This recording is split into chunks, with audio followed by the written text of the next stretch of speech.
There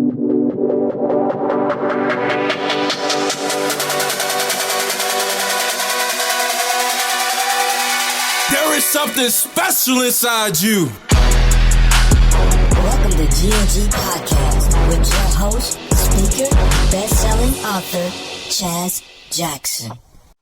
Yo, what's going on, kings and queens? It's your boy Chaz Jackson coming back to you once again, representing GNG Gift and a Gift. Hey, I personally just want to take the time to tell each and every one of you, thank you for giving me your eyes and your ears once again as we're ready to dive deep into some inspiration that I pray will plant like a seed in your mind and assist you in becoming a greater version of yourselves. So I'm super excited to be in your presence right now. If you're looking at us on Facebook, YouTube, on one of the podcast platforms, so blessed and honored that you chose to tune in with us. There's been so many amazing speakers, authors, coaches from all over the country has been on GNG podcasts, just shining their light and adding value to you guys as well as myself. I have another one with episode 41. My man Rodney C. Burris, he's in the house. He's going to shine his light as we dive in on the theme, get off the cycle. So again, so many valuable nuggets going to be given. Go ahead. I never steer you wrong. Get your pen and paper ready. There's going to be something that you're going to be able to apply tonight or today, however you're listening to this bad boy, to your life and taking that daily challenge of becoming a greater version of yourselves. And you know, if you listen to this podcast, our motto is we're all gifted differently to make a difference. And I know there are difference makers listening to this. And if it is your first time listening to GNG podcast, I invite you to take this mission with me of taking the daily challenge of becoming a passionate visionary who is determined to leave a legacy for themselves by adopting unwavering life values and serving others in the area of gifting led by God. So there's the mission that I'm on, GNG Podcast, and all the other difference makers that's been tuning in. If you're a new listener, I encourage you to come alongside me in taking that daily challenge of creating value for yourself, for others, and adding value to other people, as my man John Maxwell says. But let me read off this short bio, my man Rodney. We're going to get him on the show. Rodney, he is an international speaker. He's an author, youth advocate. He is a performance coach and trainer, and he is creating phenomenal lives in the youth over on the East Coast and just shining his light in every aspect that God puts him in. And I want him to dive even deeper as we get him on GNG Podcast. You are on the podcast, my man Rodney. Are you ready to get it, King? Chaz, good brother, CJ, man. First of all, thank you so much for opening the doors. Coming on a man's show, man, is like coming into his house. It's like coming into his garage, into his man's den. That's reserved for a select few people, man. So the fact that you open your doors and let me sit on your couch with you, man, you know, and kind of rap and partake and share and grub and feast and dine and break this bread, I'm honored, man. I'm honored. I know the individuals you've had on your show. You know, you've had some heavy hitters. You got some people with all sorts of titles and accomplishments and success records behind their back, you know, behind their name. And so for you to take the time to invite me in to be among that number, I'm honored, good brother. I'm glad to be sharing here with you. I'm glad that we get to, CJ, I was telling you, man, before we jumped on and started recording, man, that I don't always get to talk about the love of God in my work, right? Because sometimes I'm in, public universities, engaging a collegiate audience, or sometimes I'm in a corporate training, so I got a whole bunch of supervisors and management tiers and corporate execs, and you have to be mindful. One of the things that Jesus told his disciples was, you got to give to Caesar what Caesar is due. So much so that he helped. One of his miracles was like, go over there and catch a fish. I got tax money, in the fish mouth for you, because I'm trying to show you by example you got to pay your taxes. You got to do what you got to do, being in this world, of course, but not of the world. So I like that. Being able to come in here, sit on your couch, good brother, you know, and be able to openly express God's impact in the work, in the lives that we touch, it's refreshing, man. So just thank you once again for inviting me on, brother. Dude, you just filled my heart by sharing that, and I get what you're saying, man. When I've had opportunity to go and speak on some of those platforms as well, and you have to be self-aware of what you're portraying and what you're sharing. Speaking openly about God, about Jesus is not to the liking. Not meaning none of them are not followers in those schools or in those organizations, but it's just. The ears, the language that needed to be spoken. And it made me think about, Jesus, when he sent out his disciples by twos, he said that you have to be as, wise as a serpent, as innocent as a dove. That's right, bro. That's right. Bro. You got to understand who you're talking with, and you're able to shine your light without even portraying it in that magnitude as far as we'll be able to share right now. But people are going to be wondering, like, after that show, man, where you fire from? Yeah, that's right. Like, what is that? Like, I want to hear more. And it's something, so many. Go ahead. No, I was just saying there's been so many conversations after speaking engagements. Like, man, I really like your enthusiasm. I really like what you shared. Where is all that coming from? And then, that's us being wise as serpents, innocent as doves. So man, resonate with what you're saying, man. And man, God's word talks about salt, and us being like the salt of the earth, and having that flavor. Like food is good, right? But if it's bland, you don't really want to eat it. Like, you'll eat not to die, right? You'll get, but if it's flavored, if that chicken is seasoned just right, you're like, oh man, let me get some more of that. And that's who we are. You know what I mean? Like, that's the flavoring, that's the seasoning. And so you don't got to come out, think about it, right? If we had some good smelling fried chicken, right? And I know I'm talking about chicken, but I just want to talk about it. Man. What's yours? If we had some good smelling fried chicken, that chicken doesn't have to hold up a banner. Doesn't have to. And be like, hey, look at me. I'm fried chicken. You could pick up on it. Just by being around it, just by I listen, I smell that, right? And you don't even get it twisted. That's what God likens us to. You know what I mean? The salt of the earth, the light of the earth, having our flavor, moving in being, having living waters to share that we get from him, that kind of feeds people and stuff like that. And so I love it. Man, what I do, Chaz, and I tell people this about their career. So I do a lot of career and leadership development training in organizations and institutions and nonprofit. And I tell people that if what you do for a living doesn't give you life, then what are we doing? And what are we doing? Yeah, get a job. Yeah, work, right? But if you're toiling, that's a result of that curse of that law, right? But when you enter into his rest, when you are who he has you to be, I know I'm jumping all over the place, but I just thought about little David, right? Little David in the Bible, right? And so Goliath out there big and posturing and talking trash and everybody's scared and shook. And Saul was like, yo, little David, you want to go? You too small. But if you want to go, here's my helmet. Here's my sword. Here's my armor. And David was like, I can't use this. Right? I can't operate. This ain't what God called me to do. Yes, it's good to do that. Yes, it's good to do that. Yes, but that's not what he's called me to do. I gotta operate. I gotta use what he gave me. And if each of us, some of us, bro, it's phenomenal to play the organ and play the keyboard and play the drums and lead the praise. That's phenomenal.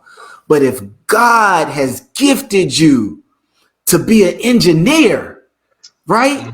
If God, and just because where I come from, man, we wasn't taught in church. We was taught in church that God blessed your life when you could sing that song. When you memorize the scriptures, God blessed your life. But some of us, man, are uniquely gifted to help heal the body. uniquely gifted to make people calm as they bring children into the world, uniquely gifted to prepare food in ways that feeds people's soul. It's a reason why we got the term soul food, right?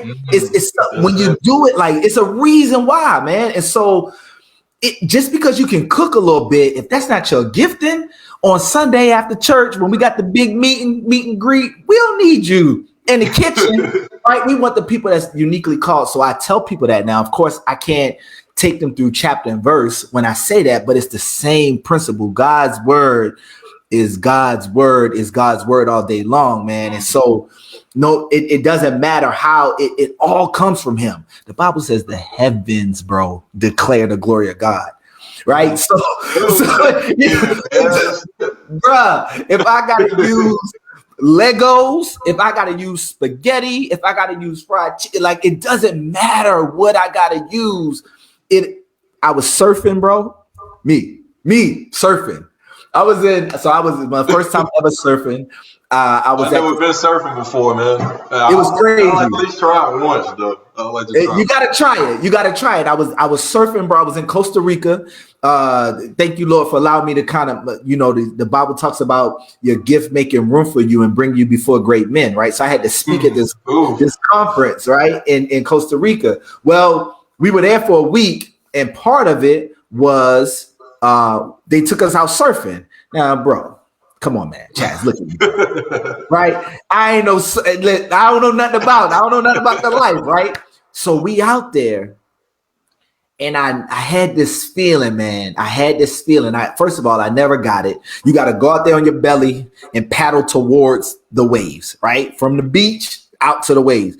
And then when the waves are coming in, you got to time it. You got to get off the board, turn it around, get back on the board, stand up. But before you stand up, you got to crouch. And then you got to stand up, and you have to do all of that as this wave don't never stop coming towards you to carry you towards land.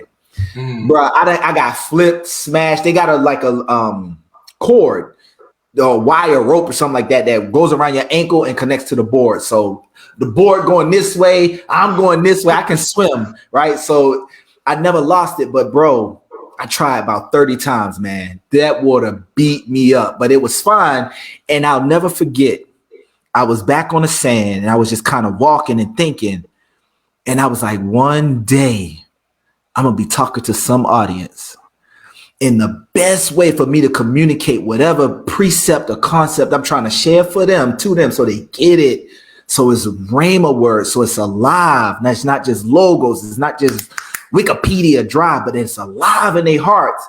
It's going to be this goddamn surfing experience in God's ocean, underneath his sky, with his wind and wave. And I'm going to say it to them, and it's going to come alive in their hearts. And so that's what I do. And I tell people that if whatever you do, I don't care if it's fixing cars, if you are like my dad, who can build everything on a house from the concrete to the roof, to the wires, to the plumbing, to the painting, and he gets into this peace. The Bible talk about peace that passes understanding. My dad can be a mean guy, right? Bless his heart. He can be a tough, mean, old, don't try me kind of dude. And when he's doing his work, Chaz, it's this calm that's around him in the whole space. And he does it so it looks like magazine. Like, it looks like you could take pictures of his work and post them somewhere. Like, he's really good at it. If what you do for a living don't do that for you, do this right here for you, then maybe we're not in our calling. And my job is to help people find that. That's what leadership development training is all about, bro. Dude, I love it. And I know the audience, they're really wanting to know more. And even myself, and obviously, we've talked off camera, and I've studied your work. But where did all that start from, Rodney? Even going back to childhood, teenage years, building up to where you are right now in 2021. Can you share your story a little bit more for the audience, so they can learn a little bit more about you, how you became so passionate about helping? Would love to, man. Would love to, bro. Lines for themselves. Yeah, man. So for me, so I live in Baltimore. I was born in Baltimore City, right? Baltimore is beautiful, but it got bruises, right? It's a city that has a lot of promise, a lot of potential, and a lot of challenges that, you know, many of us are working towards. Well, as a kid, I just was in that system, right? I was in that environment. My parents had a lot of domestic struggles. I think that's a real nice way to put that early on. And so me, my mom, and my sisters, my mom felt like it was best to get us out of that environment and take us to somewhere safe. So Chaz, she got in a car, broski, when I was about 7 years old. She got in a car and she drove one morning until she felt safe. Wow. And I ended up in Jacksonville, Florida. We ended up in Florida. She got in a car in Baltimore and drove until she felt safe. And that happened to be the state of Florida. Ain't nowhere else to go if you think about it. After Florida, that's it, right? It's ocean, right? So we ended up in Florida, nowhere else to go. We lived out of the car for a little bit. Me and my little sisters, my mom, we had the styrofoam, during cookout season, right? And if you go to the grocery store, they got the coolers. That was our refrigerator, right? We had cheese in there and like lunch meat and, stuff like that. My littlest sister was 2 years old at the time. My sister that's in the middle of us, she was 4 or so. I don't know, something like they was little, bro. They was 3 or something. I get you. But I vividly remember, man, all of that kind of stuff. And one day my mom went to get some help, to kind of like apply for a job and stuff like that.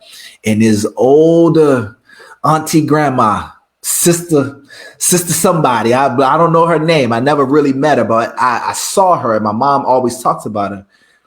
She was like, sweetheart, you realize that you homeless, you and your babies. And my mom got offended.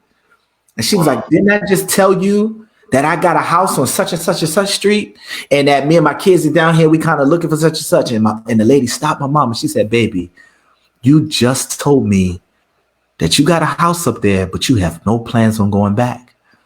She was like, your home is there. You're in Florida. You don't have no house here. You are homeless. And my mom said that moment crushed her reality, right? Because in her mind, she was like, she was connected to a place that she'd been paying monthly rent on, right? Well, that took us to the city rescue mission. It was almost as if a step in the process for my mom before the lady could help her, I guess, was for my mom to kind of acknowledge the station that she was in. And I think that now that I'm just kind of thinking about it with you in real time, CJ, sometimes until we realize where we are for real in life, we're not really receptive to help, because I got it all together. That's so deep, man. Say that one more time, man. I think man. Like in life, for some of us, right? Some of us don't have to learn the hard way, right? Some of us don't have to, but for some of us, like this dude right here with the big old head talking to you, CJ. Some of us, sometimes, I'm gonna give you a scriptural reference, right? See, I can't always do this. I'm taking every advantage to do it. The Bible talks about whoever falls on a stone. I got a little microphone here that's kind of shape of a rock, a little bit, a little round round ball. Whoever falls on a stone and is broken. I'm gonna paraphrase it. God will put them back together, right? Conforming them to the image. Who falls on it and gets conformed to the image of His Son, God will lift them up, right? But whoever this thing falls on, so if the rock falls on you, it'll crush you, and that without remedy, right? So if that rock gotta fall on you because you too hard-headed, and that's a New Testament scripture. Old Testament said like this: the person who keeps hard in his neck, who is often rebuked over and over again, will harden their neck and then is suddenly destroyed, and that without remedy. So if I gotta get broken to the point where I get destroyed, it's no hope for me. Right? But if I have a sense of repentance, a sense of humility, a sense of being open, I want to listen, I want to learn. What one of the disciples say? Lord, I believe, but help me in my unbelief, because it's a part of me that don't got it, right? It's a part of me that I'm still struggling with, right? And so anyway, for my mama, she had to get help with, she had to kind of come all the way around and get that broken and contrite heart the Bible talks about. And once she was in that space, she was open to receive assistance. So the lady moved her and her children, i.e. me and my little sisters, into the city rescue mission. We was living with other homeless people. I remember the bunk beds, bro. I remember they had these red plastic cups and the milk tasted real funny. I remember tasting the milk and it wasn't bad. It wasn't sour. It just was different. Right. That was my first experience with powdered milk that got what they call reconstituted with water. I know nothing about that, right? But even talking about it, I taste it right now. It's not nasty. It's just different. Like I was like, what is this? The oatmeal was good. The oatmeal was good. Put some sugar and some milk or something like that. So we did all of that kind of stuff, right? And I remember living a life, CJ, of moving. Left the city rescue mission, lived in this old house on a poor side of town. Left this poor side of town, lived in the projects. Left the projects, lived over here. Left over there, lived over here. Twice in my life, bro, we moved down the street. Literally walking down the sidewalk with stuff to go into another house, right? I never stayed in a school for more than 2 years, from kindergarten to 12th grade. I consistently moved. I probably was in like 8 or 9 houses, something like that. And it wasn't until I was about to graduate my senior year and go to college that I realized that my mom was moving us, bro, socioeconomic levels. We went from literally the car to living in a place where I was going to school with people whose parents were CEOs and management, and they lived in a country club nearby. I didn't live in no country club, but the country club was in the area in that part of Jacksonville, Florida. And so I give her a lot of honor. So that's a major part of my story. Through this whole time, I always had good grades. Now, CJ, I was the tale of 2 kids, right? If I had 2 like columns describing me, right? One column would be like, always gets in trouble, suspended for fighting, about to get expelled, kicked out for this, kicked off the bus for that, right? All the way down, talks too much, very playful, blah, blah, blah, blah, blah, right? That was me. Single parent home, drugs in the home, all that kind of stuff. That's my truth. That's my list. The other one that was also my truth was AB honor roll, and the other honor roll, and the after school gifted honor, but all of this kind of stuff, right? So these could test real well. So standardized tests was easy for me, right? Thank you, Lord. I understand that that's a gift. I appreciate that. And so those 2 things always kept me in trouble. But people want, like, young man, is something you got to remember who you are. Like, if you only could see for yourself what we see. So this was always me. Well, towards the end of my high school year, I finally got it together. Stopped getting suspended. Almost got expelled one more time for going to the girls' bathroom. long story, right? But I didn't get expelled. I applied to go. So I had good grades, right? Real high GPA, honors, weighted classes. And so they was like, young man, what you want to do? What you want to do with yourself? And I didn't know. I was like, businessman, I don't know. Lawyer, I don't know. And so I told everybody I wanted to be a doctor.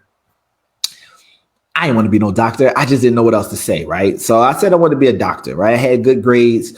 So I was taking the SATs. And when you take the SATs, bro, and everybody might know this. I know, forgive me, y'all, for saying what we already know. There's a part in the beginning when you're applying for the SATs, when you get your scores, that they send your scores to some colleges that you want to share your scores with. So I'm picking and I'm getting letters, bro, from like you name it. I got a letter from Harvard. I got an application package from Yale. I got another one from Cornell and all these kind of places. So these are the tier, Emory University, and all these different ones. Well, I looked in Maryland and then I looked in Baltimore. And I looked in Baltimore because my dad was in Baltimore. And I was like, maybe it's one of those kind of like Harvard, Yale type schools in Baltimore. It wasn't not one that I ever heard of. But when I was in Baltimore as a little kid, I always knew that I was born at this hospital called Johns Hopkins. I was born at Johns Hopkins Hospital. So I was like, okay, well, I looked and there's something called Johns Hopkins University. I never heard of it, but I did see in a doctor's office a while ago that Johns Hopkins Hospital was one of the top hospitals in the country. So I was like, if there's a college connected to the hospital, they probably might be good for medicine. I'll apply to go there. I had no intention of becoming a doctor. I wanted to find my daddy. Wow. But I told everybody I was going to be a doctor. And I thought I wanted to do it. Like a part of me thought I did, but my heart wanted to find my dad. I applied. Them people crazy, they let me in, right? They let me in. Nice. I always remember being the most atypical college student ever at Hopkins. Everybody there was, when I tell you nerds, like actually the quadratic equation. And I'm like, y'all a TV quality nerd, right? I'll always remember that. Like I'll always remember I was in the library, bro. True story. We had 2 libraries on campus. One was huge, the Milton S. Eisenhower Library, huge underground, multi-floors, parchment papers all the way at the bottom, old stuff, right? And another one we called the Hut. And the Hut was way across, and it was the first library on that campus, like 100 years ago, right? And I was in the Hut was 24 hours, right? So I was in the Hut with my homeboy. He was a typical Hopkins student, engineer, Rodney, blah, blah, blah. Brother, locks all over his head. His name was Kevin, right? Still talk to Kevin to this day. And so Kevin, we were sitting there and it was late. It's like 1 a.m. and I'm sleepy, tired, I'm ready to go home. And he's like, bro, this is when all the true scholars come out. And I'm like, if you, I'm ready to go, right? So anyway, I made it all the way through Hopkins. I thought I wanted to be a doctor. I was going to be a neurosurgeon. I saw neurosurgery, an aneurysm surgery, brain surgery. Grossed me the heck out. I was like, I don't want to cut nobody open at all. So I switched from neuroscience to psychology, from the brain to the mind. It's like, let's talk about your problems. I don't want to cut nobody open. They was like, Mr. Burris, do you want to be a psychologist or a psychiatrist? Oh, what's the difference? I don't know. So I was like, I don't want to do none of that, right? I want to work with kids. I want to work with the youth. I want to be a teacher. My first job out of college was a teacher at this little small private school. But because they were private, they kind of did what they wanted to do. It was family owned. I wasn't getting paid correctly, all this kind of stuff. So I ended up quitting. And I worked, bro. Couldn't find a job. Nobody was like, you're overqualified. You went from Hopkins. Why are you applying for this job, this job? I found myself, true story, man, in the back of Applebee's restaurant, spraying dishes, pushing them through with a Hopkins degree. I was newly married, about to have a kid or something like that. Well, not yet. Well, no kids yet, but was newly married, Hopkins degree at a dishwasher at Applebee's at East Point Mall in Baltimore, Maryland, right? True story. Let me tell you how God woke me up. So imagine this is a dish, right? So you got the big holes coming out and you spray the dishes, right? With a hard jet. Stack the dishes, push them in, right? Spray them, stack the dishes, put them in. I'm zoned out, right? I don't like doing this, but in my mind, I tell myself, this is just a part of the journey. That was my nice way. Nah, I can't accept those kudos. You want to know why? Because I knew that I had given up. And I knew what to say to myself, to tell myself to be complacent, but I wasn't happy. But I was like, this was my effort, kind of gave up. But I was like, oh no, this is a part of your story, brother. So God knows our heart, right? Like it's okay to be in that mindset, but there got to be some action taken to kind of get out of that situation. But it's kind of like you and dude, I can relate so much on that story, having a degree and starting in a position like that and getting on a conveyor lifestyle, like this conveyor belt, meaning over and over in this pattern. But it's just like, man, God called you to do so much more and to take action, not just be in this wishful thinking mode, but really investing and taking action on what God's calling you to do. So I wasn't close to it, right? And so let me tell you how God did for me, right? Different strokes for different folks. God know how to, like for Saul, who turned into Paul, he had a donkey talk to him, right? So, different people need different stuff, right? Moses need the rock and the burning bush. Well, this is what Rodney needed that I didn't even know I needed. So I'm back there, bro, spreading this dish. Just kind of giving up on life, but telling myself, blah, blah, blah. And I hit that hard jet. That hard jet hit a plate. And a piece of food that was on that plate, that dirty plate, ricocheted, bounced, and landed right here on my face, right close to my mouth. Wow. And I was sitting there and I got so disgusted, bro, because I was like, why the heck did you? Now I'm talking to myself, third person. I'm like, why did you go to Hopkins, spend 4 years doing finals and midterms and everything else, talking something you made the dean's list to spray food in your mouth that somebody else already ate? What are you doing, bruh? Wow. I needed that kick in the butt. I didn't know I needed it, but I needed it. I left there. I shortly got, found myself. I applied for 50 different organizations. Literally, I printed my resume, stuck 50 envelopes with my resume, and sent them to organizations that I just searched online, just like as many as possible, right? Little handwritten note. One of them hit me back, hired me. While I was working there, I still wasn't making a whole bunch of money. Me and my wife were starting to have our children. I asked the brother working there, I was like, yo, I need some more money. We jumped online, Chaz. We found this opportunity. Said, do you like talking to people? Do you think you can inspire, educate young minds? Are you funny looking? I was like, definitely funny looking, right? Sign me up. And the brother took me around. He was like, Rodney, this was made for you. They was like, we travel around, we send speakers all over the place to inspire the youth that are in schools. You can work with us and be a part of our speakers bureau. He was like, wow. Rodney, this was made for you. This is going to change your life. Guess what, bro? Changed it, man. No, I didn't apply. Wow, really? I didn't expect that. I was scared. And so he took me around and he like, yo, so you be me, Chaz. All right, you be me, right? So I'm walking Chaz around. I'm like, hey, y'all, Chaz, man, this is about to change Chaz's life. We found this opportunity made for this brother, man. He got the smile for it. He got the personality for it. He about to take off. So you, me now, right? This is what's going on in our mind, bro. I don't know. I might not be able to. And I never really, what if I don't get it? I can't. All of these accusatory darts, right? All of this stuff, all of this kind of steal, kill, and destroy. I was fully given into it. This was on a Friday. I had to send in a 5-minute video and a resume talking about anything. They was like, if you can talk about anything and keep our attention for 5 minutes, we believe that you got what it takes to talk about our content in these schools. Send us a video. James, his name was James, the brother walking me around. He was like, Rodney, go do this video. Tell me about it on Monday.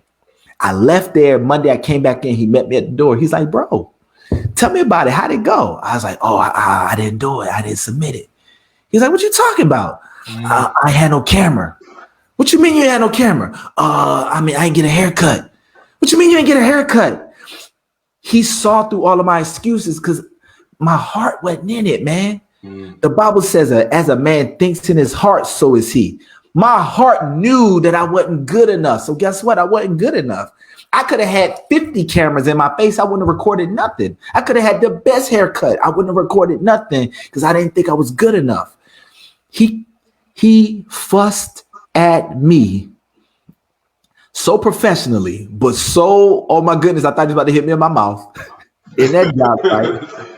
But we need those people around, though, man. We need those people that can call us out, that some people that we can borrow belief from, if that makes sense. Kind of like for you. Say that again, bro. I don't believe in myself, man. But you can give me some of it to help me help water my seed of greatness. Yes. I got so many stories myself, man, of people that came in my path when I didn't have hope in that moment. They just watered my seed. And it helped me flourish the fruit that God was calling me to serve to other people, man. So I definitely resonate with that as well, man.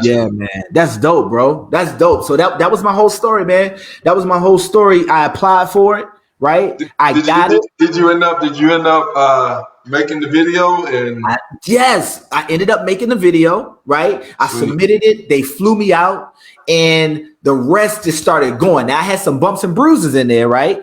Sometimes me and the wife had low money for the kids. It was some times where we really didn't have, connections in between things, but it positioned me, bro, to really learn myself. Like I really got to grow. And out of that experience, one day my mom called me and she was like, "You need to write a book." I'm like, "Mom, what you talking about?" She was like, "I'm just sick of this. You need to help people because you always flying around talking to folks, but you need to help your sisters." And I'm like, "What are you talking about, Mama?"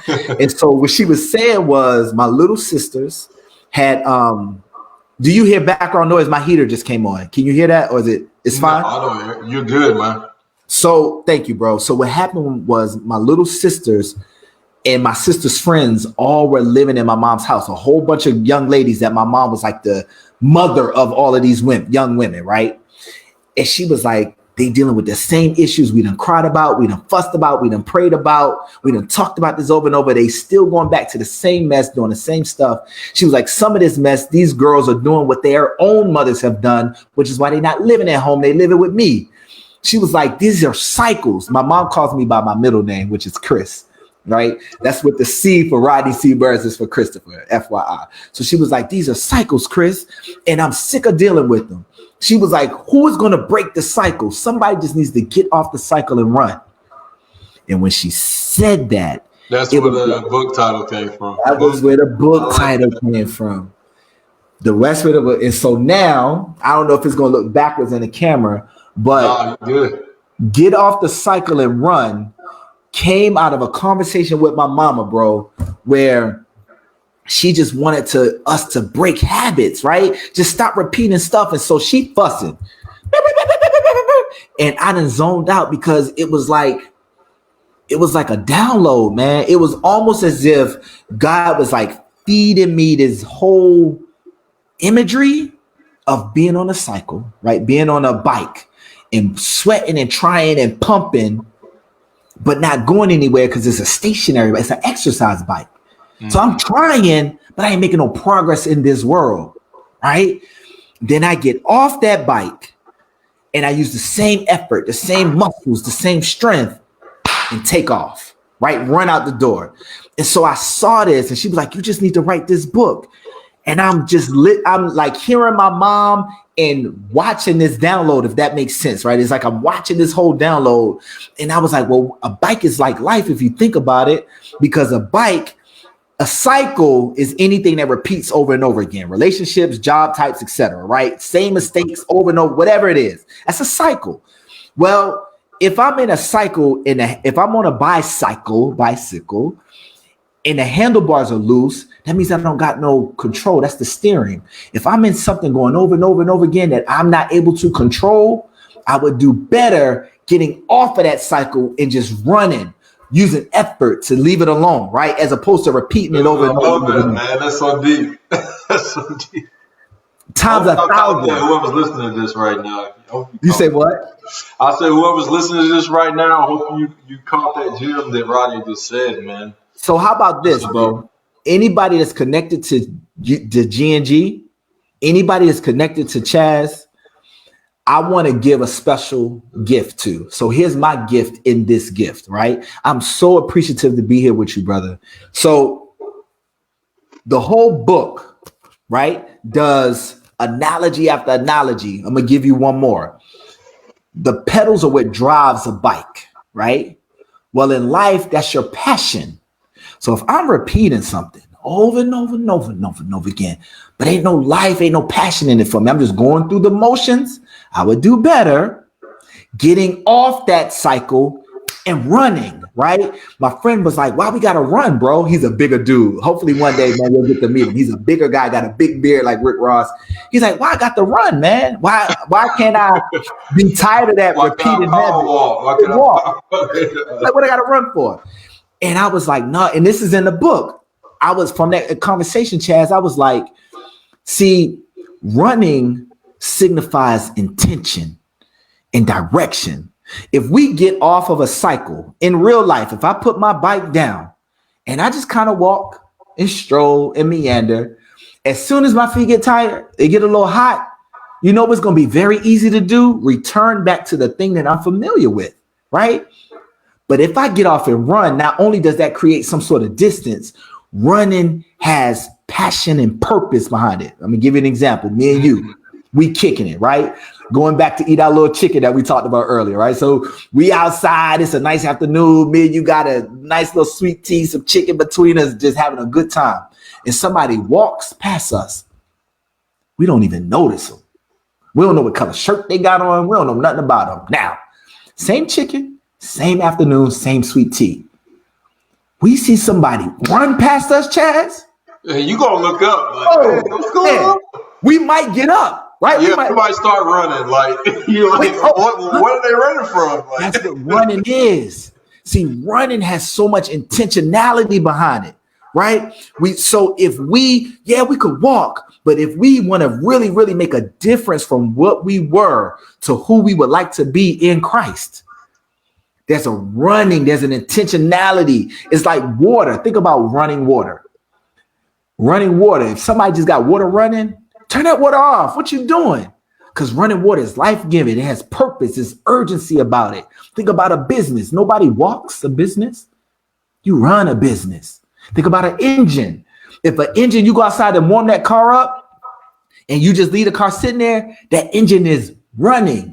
Even if the car ain't moving, there's so much happening beneath the hood. That's what running means, bro.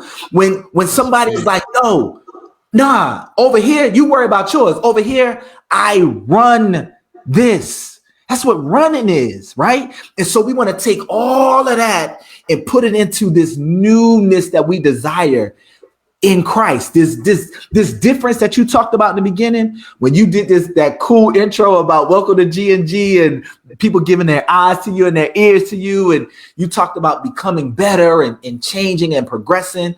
For us to really embrace that, how Chaz was talking about it, running helps. Running for, pressing towards that mark, right? So that's what this book is all about. It has so many stories, real life stories. I changed some of the names because I don't want nobody hitting me in my mouth later, Chaz. Real stuff. So this is Get Off the Cycle and Run, but I want to give a free gift, right? I got a smaller version. So if you see this, is Get Off the Cycle, but it says Sprint, right? It's quicker, it's thinner, it's shorter, right? Easy to read. So yes, they could get this, but this one is free. And this will be my gift to anybody connected to the GNG family. If they message you or they message me and they mention you, Chaz, or they mention GNG or whatever you want to tell them to utilize the phrase that pays, I'll send them this book, brother, because we just trying to help everybody grow, man. We all want to be different and better, man. I believe in what you do. And I want to be a part of your vision, man. So this is my way of adding a gift to the gift that you do, bro. Dude, I love it. I love it. That is beautiful. Thank you so much for adding value to the audience. Hey, if you listen to this, I know you're going to take advantage of it and reach out and get that free information, those gems that's in that book. And me personally, I look forward to diving into that book even more and learning. And guys, I love that. I love that whole analogy of get off the cycle and how your mom, man, infiltrated it, how God used your mom to kind of give you that download to be able to put that out for the world. Drop right in there, man. Stuff, man. And gosh, man, it just brings me here. So, and I know there's so much more that can be shared from you. You got so much knowledge inside of you, man. But I mentioned earlier how the motto of this show is we're all gifted differently to make a difference. And when thinking about that whole thing, get off the cycle, can you provide a tip or technique? And this podcast is derived around giving personal development tips for young men in general. Nice. Yes. So, like thinking of a young man, Rodney, that's on that cycle and they're looking and seeking a way to get off that cycle. Yeah, man. To understand that, hey, physically I'm a gift, but I talked about that seed of greatness inside. Yes. I truly believe we all have that seed. Can you water that seed real quick? Absolutely, brother. Absolutely, man. Giving a tip or application that they can absolutely, brother, to begin to run and and to bring their gift to life. Yes, man. So that I thank you for this opportunity, man. So in real life, right? In real life, when I was a little kid in Baltimore, I had a big blue bike. This is a true story. I had a big blue bike, and in my alley, right? So in the city, we had alleys, right? Every place don't got alleys, but behind our block was an alley. There was a huge, big rock that's maybe about like, I don't know, 2 feet, 3 feet off the ground, something like that, right? And it wasn't that high because I was a little kid, but it felt big to me back then, right? Well, my bike, Chaz, was too big and for me to really handle. And that's also a part of the book. See, sometimes we take on things because it looks good, because we want to be on the in crowd and we go through these motions, but it's too much for us, right? But our pride won't let us let it go, right? Mm-hmm. So that's one part of it. So I'm riding this big bike that was given to me, my little blue bike, and I could never get off the bike, right? This is directly tied in. I couldn't get off the bike because if I slowed down or brake, I would fall, right? Because it was so big, I would fall. So once I got up there, some sort of way, you was going, man. I'm on it just to the rest of the afternoon, like until I wanted to fall off, right? So 2 things for our young men. First thing, in the back of the yard, that alley, there was that big rock. And so what I would do is loop all the way around, because I really didn't know how to turn but one way, right? So I would loop all the way around and come up and try to get beside the rock. And I would rub my foot, toe, shoe on it to slow me down. And that would help me. And then I could get off of that and stand. Now, there's a rock. Come on, CJ. That we can depend on. That don't never move, that don't get bothered by no conditions. It could rain, the rock good. It could be hot, the rock good. I live in Baltimore. It could snow, the rock's still there, right? The rock ain't gonna chase us around the neighborhood. Slow down, time for you to come in the house, time for you to do something different. The rock gonna be there. The rock's gonna be there. And our job, if we can go and be humble enough to line up beside that rock. I promise you, this is my true story, man. Line up beside the rock and use that to get off. Then the coming off that cycle ain't so hard. Now, we might not know how to connect the rock by ourselves. So that's why podcasts like what you do with GNG is so invaluable. It's precious what you do, bro, because I don't know how to really use this rock that y'all talk about. Yeah, I know, because my mama said it. My auntie always running her mouth about it. Yeah. But what that mean for me? Well, the only Christ I might see might be CJ, bro. Right? That might be my only. Paul talk about this. Follow me as I follow Christ.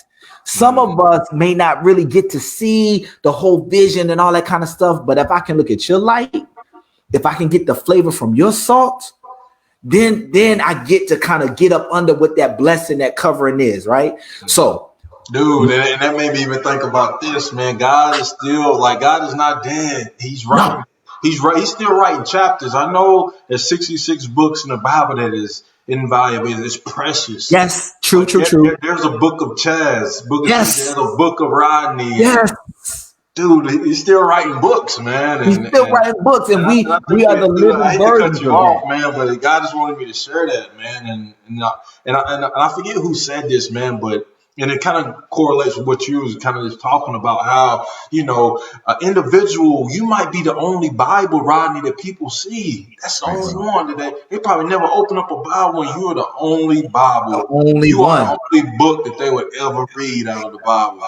Right. It's not dead right now. So let your light shine, right? Okay, so I told you I had two examples, right? One is to utilize the rock, and if I don't know how to do it by myself, follow the examples of brothers like CJ and others that God puts in your life, young men, right?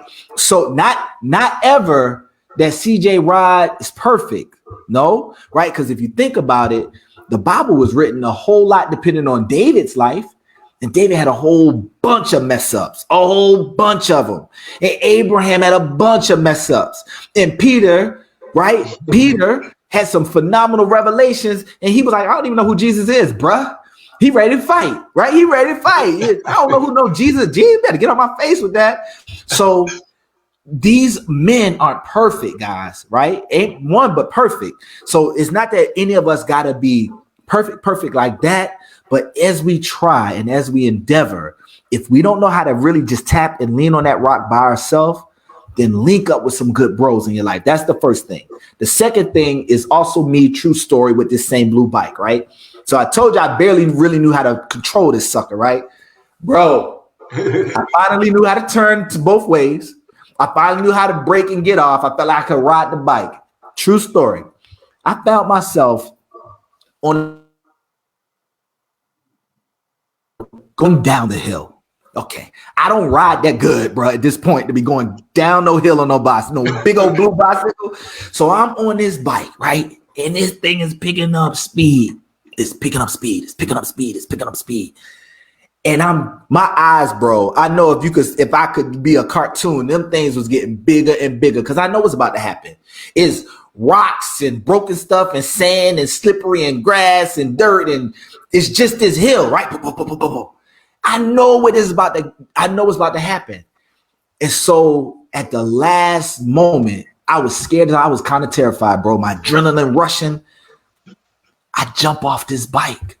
I just jump. Now that's stupid, right? Because I'm going downhill. And Chaz, when I tell you I jumped off this bike and somehow landed on my feet, I landed on my feet. And as I'm landing on my feet, I'm running like and my legs are going like so, because my momentum was still as fast as the bike was going, right?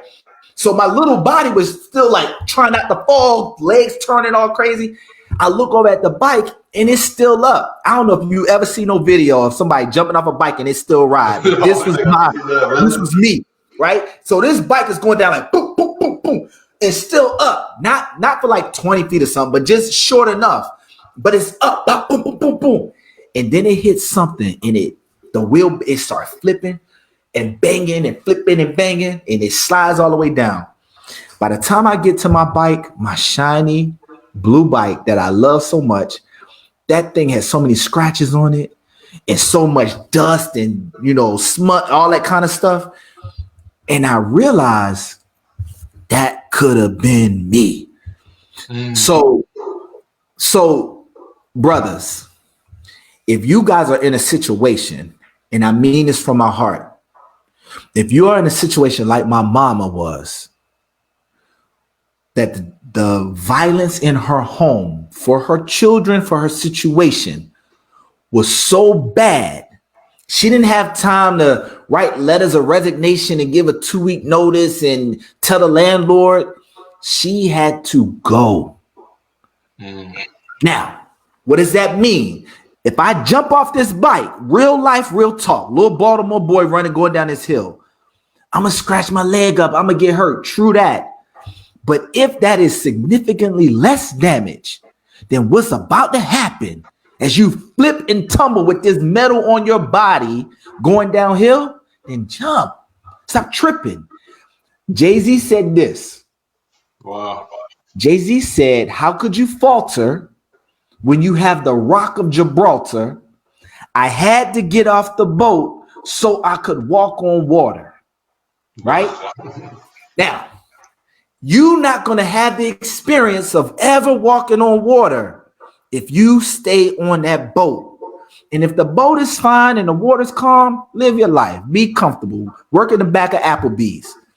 But if you're in a situation like Jonah and them, right, where that water's crashing and them waves slipping and the boat is breaking, something got to go overboard. Okay, let's be men here. Let's be young men, but let's be men. And one trait that God has built into us is the ability to shoulder that tough decision when it's time. And so what I'm telling you, whether you're a 7-year-old little boy in Baltimore, whether you're a single mom trying to take care of her kids, whether you're a young man sitting here having this convo with me and Chaz, there are times where you need to look at your situation and say, if I go over there one more time, the worst might happen. If I don't go over there, they're going to be mad. If I don't go over, they're going to talk about me. If I such as they're going to be. But if I go back over there, the worst could happen. Make a decision. And sometimes that decision is jumping. And so what I encourage you is to do what you got to do. Get off your cycle and run. Yeah, man. Dude, my man. Dude, there's no better way that I could ever say, anybody I think that would be on this show just say that. My man Rodney just dropped the mic right there.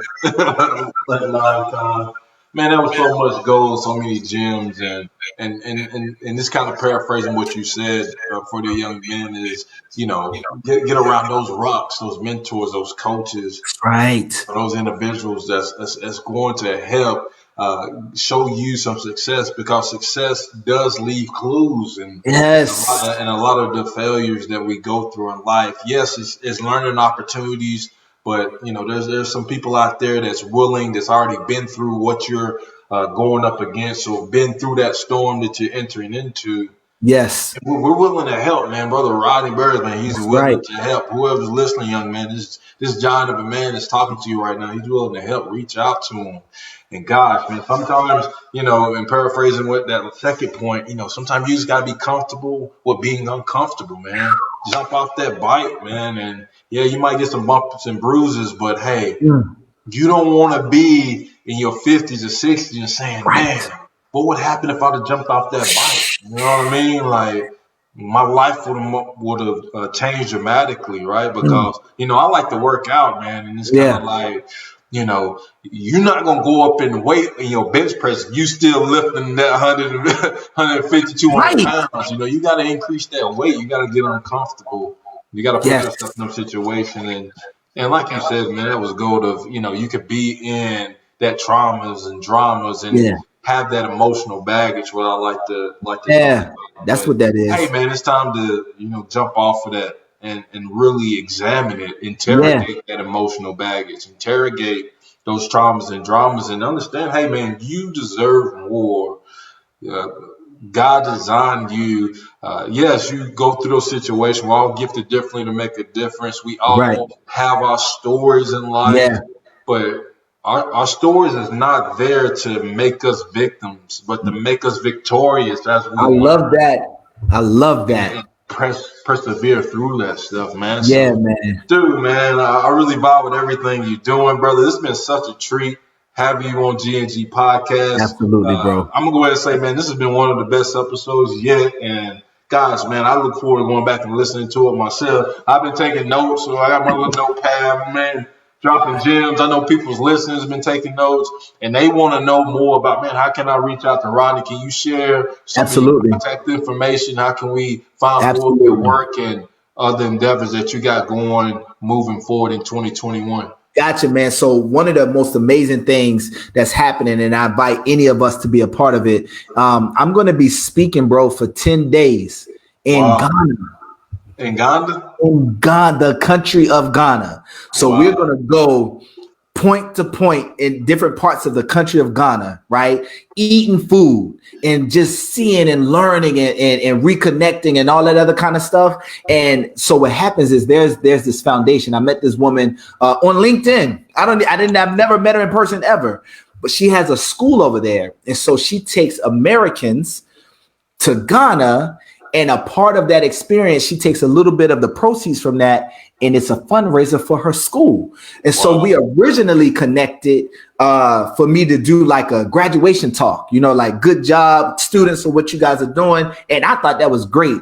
But the more we talked, she was like, I want you on a trip, and if we get you on a trip, you got to talk every day, right? You got to be a part of it every day, man. So when I tell you, man, that's exciting, man.